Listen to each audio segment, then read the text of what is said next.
అటువంటి వాటిలో ప్రధానమైనది వేప నూనె. మంచి పరిశుద్ధమైన వేప నూనె రెండు చుక్కలు 2 ముక్కుల్లో తల వెనక్కి పెట్టి వేయాలి. ఎందుకంటే కఫ భారం ఎక్కువగా ఉంది కాబట్టి, శ్వాస జరగడం కష్టంగా ఉంది కాబట్టి, ఈ శ్వాసకోశము ఇక్కడి నుంచి దీని శ్వాస ప్రారంభం అవుతుంది కాబట్టి ముక్కులను శుద్ధి చేసుకోవాలి. 2 చుక్కలు ముక్కుల్లో వేసి లోపలికి పీల్చండి. అలాగే పీల్చిన తర్వాత కొద్దిసేపట్లో ఏమవుతుందంటే ముక్కు నుంచి గొంతు నుండి కఫం అంతా బయటకు వచ్చేస్తుంది. కాస్త బాగా వేళ్లతో కొంచెం ఇలా అనేస్తే లోపల కఫం ముక్కు ద్వారా చీది పడేసేయండి. తర్వాత ఈ పొట్ట నిండా కఫము చేరి అగ్ని మందగించిపోవటం వల్ల మనకు ఊపిరి ఆడటం కూడా కష్టంగా ఉంది కాబట్టి, పొట్ట బరువుగా ఉంది కాబట్టి, దానివల్ల ఛాతీ గుండె కూడా బరువైనవి కాబట్టి ఈ లోపల పేరుకుపోయినటువంటి చెడు కఫాన్ని వెంటనే బయటకు తీసేయకపోతే ప్రాణాలకు ప్రమాదం జరుగుతుందని మన మహర్షులు సూచిస్తూ వెంటనే ఏం చెప్పారు? వాంతి చేయించండి అన్నారు. అలాగే చెమట పట్టించండి అన్నారు. ముందు తైలం వేసిన తర్వాత రెండవది చెమట పట్టించడం. చెమట ఎట్లా పట్టిస్తాం మనము? ఇప్పుడు మామూలుగా మన నవారు మంచం లాంటిది ఒకటి మంచం మీద పడుకోబెట్టి 4 పక్కల బట్ట అటు ఇటు దిగవేసి కింద అడుగున ఎత్తు తక్కువగా వెడల్పు ఎక్కువగా ఉండేటువంటి ఒక పళ్ళెంలో ఒక పెద్ద గిన్నెలో నీళ్లు పోసి అందులో పసుపు కొంచెం ఉప్పు వేసి బాగా మరగబెట్టి అది కింద పెట్టి ఆ కాళ్ళ దగ్గర నుంచి జరుపుకుంటూ వస్తే ఈ ఆవిరి బాగా తగులుతుంది. బాగా వెలకల పడుకుని ఆవిరి తీసుకోవాలి. మరలా బోర్ల పడుకుని ఆవిరి తీసుకోవాలి. బాగా చెమట మొత్తం బయటకు వస్తూ ఎక్కడెక్కడ ఏ భాగాల్లో అధికంగా పెరుగుతున్నటువంటి కఫం అయినా కరిగిపోయి బయటకు రావడం ప్రారంభమవుతుంది. ఆ విధంగా తర్వాత అందులో మళ్ళీ బట్ట ముంచి పిండి ముఖ్యంగా హృదయం మీద, ఛాతీ మీద, ఈ పొట్ట మీద, గొంతు, వీపు, ఈ కఫస్థానాల అన్నిటి మీద కూడా కాపడం పెడుతూ ఉంటే అప్పటికప్పుడే శ్వాస వెంటనే సుఖంగా జరుగుతుంది. ఇది జరిగిన తర్వాత కొంచెం విరామం ఇచ్చి 1 లీటర్ నీళ్లు బీపీ లేని వాళ్ళు కొంచెం సైంధవ లవణం 1-2 గ్రాములు వేసి, బీపీ లేని వాళ్ళు, బీపీ ఉన్నవాళ్ళైతే మామూలు ఉట్టి నీళ్లే, గోరువెచ్చటి నీళ్లు మెల్లమెల్లగా గ్లాస్ తాగి వెంటనే ఏళ్లు పెట్టి ఇలా అంటే ఆ పొట్టలో ఉన్న కఫము మొత్తము వాంతి ద్వారా బయటకు పోతుంది. అయితే ఇది రోగి ఒకవేళ తీవ్రంగా పరిస్థితిగా ఉన్నప్పుడు చేయకూడదు. మామూలుగా ఆరోగ్యంగా ఉండి ఇది హృదయ వ్యాధి ఇప్పుడే ఇది మొదలైంది అని తెలుసుకున్నప్పుడు మాత్రమే దీన్ని మీరు ఆచరించాలి. ఈ విధంగా వెంటనే కఫం మొత్తం బయటకు తీసివేయాలి. ఈ విధంగా ఇటువంటి క్రియలు మనం ఆచరిస్తూ ఈ కఫాన్ని తగ్గించడం కోసం ఇప్పుడు సూర్యభేదన ప్రాణాయామం చేయాలి. ఇంతకుముందు వేడి తగ్గించడం కోసం చంద్రభేదనం చెప్పాం, ఇప్పుడు సూర్యభేదనం. ఇప్పుడు చూడండి, ఈ కుడి చేతి మధ్య వేలు ఉంగరం వేలుతో ఎడమ ముక్కు మూయండి. ఇక్కడ ఆచార్యుల వారిని చూడండి, ఇక్కడ మీకు కుడి నుంచి బాగా కళ్ళు మూసుకో. కుడి నుంచి వేడి ఆవిర్లు కక్కుతూ ఉండేటువంటి సూర్యుని యొక్క గాలిని తీసుకో. వేడిగా ఎర్రగా లోపలికి పోవాలి. ఈ పోయిన గాలంతా గుండెలో చేరుతూ ఉంది. చూడు, దర్శించు. నువ్వు అక్కడ ఆపు, కాసేపు ఆపి మెల్లగా నీవు ఈ కుడి ముక్కును మూసి ఎడమ వైపు తెరిచి ఎడమ వైపు గుండా లోపల ఉన్న చల్లని పదార్థం కఫం అంతా కూడా ఎడమ గుండా నీరుగా తుంపరులుగా తెల్లగా బయటకు పోతూ ఉన్నట్టుగా భావన చేయి. మరలా ఎడమ మూసి కుడి నుండి మాత్రమే గాలి తీసుకో. బాగా రాసుకోండి అమ్మా కరెక్ట్గా మీరు. ఈ కఫ హృదయ వ్యాధిలో కుడి నుండి మాత్రమే గాలి తీసుకుంటూ ఎడమ నుండి మాత్రమే వదిలిపెడుతూ ఉండాలి. భావన తప్పకుండా చేయాలి. ఆత్మను మనసులో నిలిపి శ్వాస మీద మన మనసుని పెట్టి నీ ఇష్టం వచ్చిన శ్వాసను సూర్యుని తీసుకుంటున్నావు, తీసుకొని లోపలికి పంపించు. లోపల ఆపు కాసేపు, అది శుద్ధి చేస్తున్నట్టుగా భావన చేయి. అక్కడి నుంచి ఈ లోపల నీరు మొత్తము తిరిగి మరలా ఈ ఎడమ ముక్కు గుండా చంద్రనాడి గుండా బయటకు పోతున్నట్టుగా భావన చేయి. ఎవరి కోసం పోతుంది? దాని తాత కూడా కరిగి బయటకు వస్తుంది. యద్భావం తద్భవతి. గుర్తుపెట్టుకోండి, భగవంతుడు ఇంత అమేయమైన, అద్భుతమైన, అమోఘమైన, అసాధారణమైనటువంటి శక్తిని మానవుడికి అందిస్తే మనం దాన్ని ఈ చిన్న మార్గాలను కూడా ఆచరించకుండా నాకు టైం లేదు అని మనం అంటున్నామంటే దేనికి టైం లేదని అర్థమో? ఇక్కడ బ్రతికి బట్ట కట్టడానికి టైం లేదని అర్థం. అలాంటి అపవాక్యాలు మాట్లాడకుండా నాకు తప్పకుండా 24 గంటల కాలాన్ని భగవంతుడు ఇచ్చాడు కాబట్టి దాన్ని నేను సద్వినియోగం చేసుకుని నన్ను నేను కాపాడుకోగలను. ఈ వ్యాధి నన్ను ఏమీ చేయలేదు అని కనుక నువ్వు పురోగమించిన నాడు నిన్ను ఎదిరించి నీకు హాని కలిగించేటువంటి జబ్బు ఈ ప్రపంచంలో కాదు, శరీరంలో కాదు, ఎక్కడ కూడా ఏది లేదనేటువంటి వాస్తవాన్ని మా ప్రియమైనటువంటి అభిమానులు తెలుసుకొని ఈ హృదయ వ్యాధి నుంచి బయటపడవలసిందిగా సూచిస్తూ ఉన్నాం.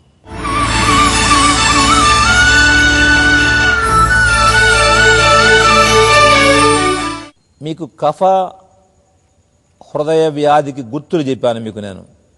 నోట్లో నీళ్లు ఊరటం, ముక్కు నుంచి నీళ్లు కారటం, గొంతులోని తెమడ పడిపోవటం, కళ్ళ నుండి నీరు కారటం, ఈ ఛాతీ ఈ భాగం మొత్తం బరువుగా ఉండటం, అట్లాగే గుండె చాలా బరువుగా తయారు కావటం, ఏదో ఒక ఎంతో బరువు ఇక్కడ హృదయంలో పెట్టినట్టుగా మనకు అనిపించటం, అలాగే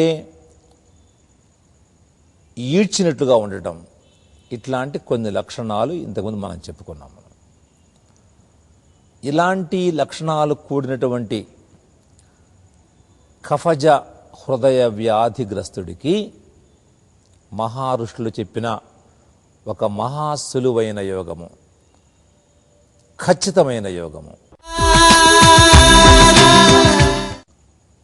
చిన్న ఏలకులు, పిప్పలి కట్టె, నేలవేము, నేలవేము అంటే నేలవేప, నేలవేము అంటారు. ఈ మూడింటిని ఒక్కొక్కటి ఒక 50 గ్రాములు అనుకోండి, ఉదాహరణకు 50 గ్రాములుగా తీసుకొని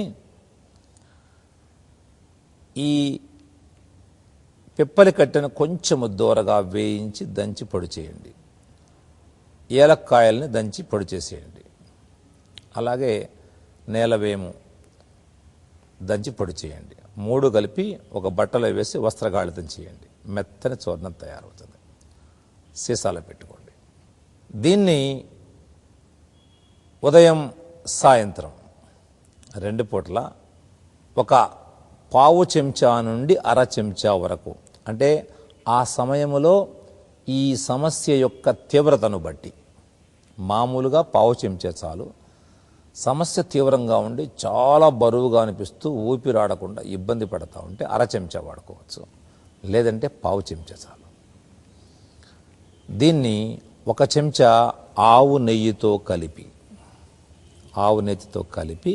కొంచెం కొంచెం కొంచెం నాకాలి, చప్పరించి తినాలి.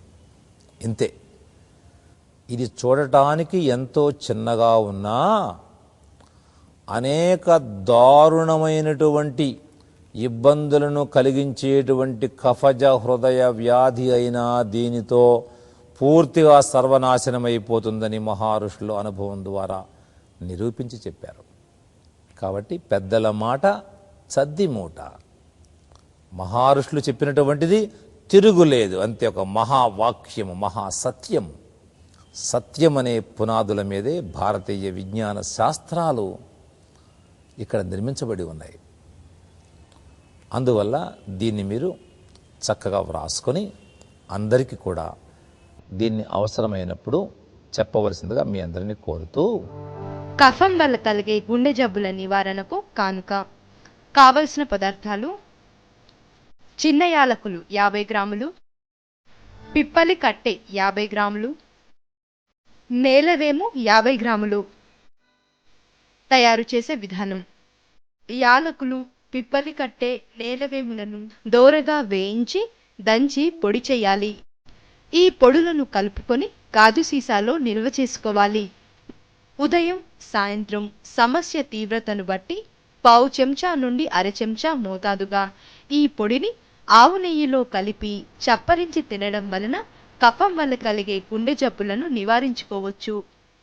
ఈ కఫాధిక్యమైనటువంటి పరిస్థితుల్లో వెంటనే కఫాన్ని మనం తగ్గించాలి. తగ్గించడానికి ఏం చేయాలి? ఇంతకుముందు మీకు వేడి ఎక్కువైపోయినప్పుడు నేను చెప్పాను మీకు, నేను ఒక చల్లని ఒక టవల్ తీసుకొని చల్లటి నీళ్ళలో ముంచి ఇక్కడి నుంచి ఇంతవరకు చుట్టమని. ఇప్పుడేం చేయాలి?